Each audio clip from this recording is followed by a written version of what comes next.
در بازار لشیشه سنگ با آقایی دیگه تست بازیگری آقایی اضافه با آقای میسم و دوست عزیز وایشون با هم خلاصه ایت موضوعشون رو بدهیم خوشون بشون دلو باشه خب باشه بریم آقا 1 2 3 آقایانی که حواس مایه آزاد کنه آقا مایه آزاد دیگه خیلی باید آقا باید آقایان ماینون آقایان پایین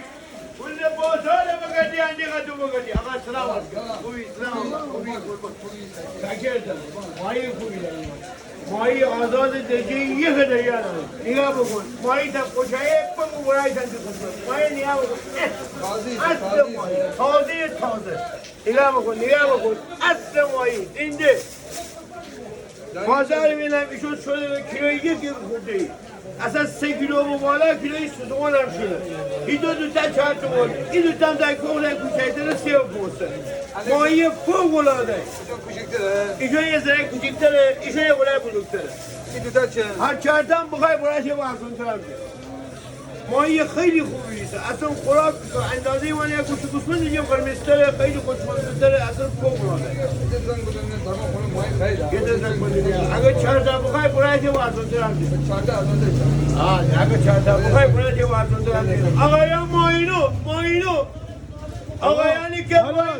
حالا زنگ میزنی خونه مایه آقا مایه گرفته مایهش گندیده بود بریم اصلا میگه بدل نمی خونه کلاغ نداره یه نفر مایه آورده همون مایه بخرم مایه در این خونه هم میره بخرم خریدی؟ چرا؟ خراب بود؟ از کی خریده خراب بود؟ همین اینجا پیش من باید زده که در بغلن آقا باشه کاری نداری اشتباه بداری مون نومد بیرو دیگه بویا آقا ما از اون باید خراب باید بغلن من اومدی تو مرامون نرم باشه کی عادت بوده؟ نه جانم بیرم بشکی یه دیگه تو اشتباه کردی آقا اینجا عکس دارد از واتساپ این بوده یا نه ممکن نگرم بویا اینجا عکس دارد از واتساپ نه بس عکس دارد از واتساپ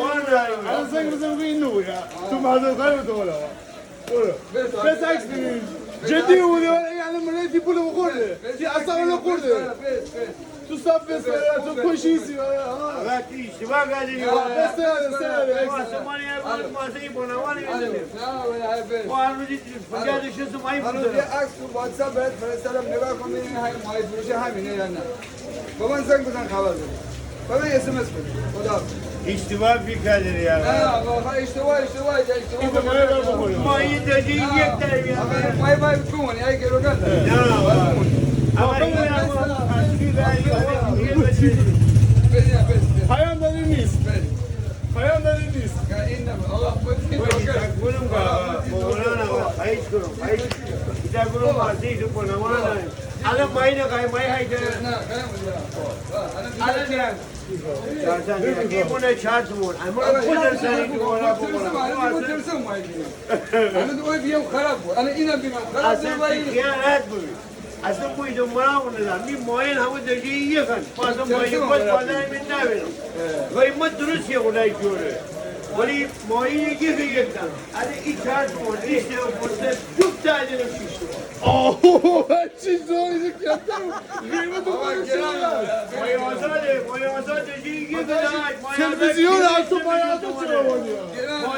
مایه آزاد این میشه الان میتونی شما اجازه فروش داری؟ یا نه؟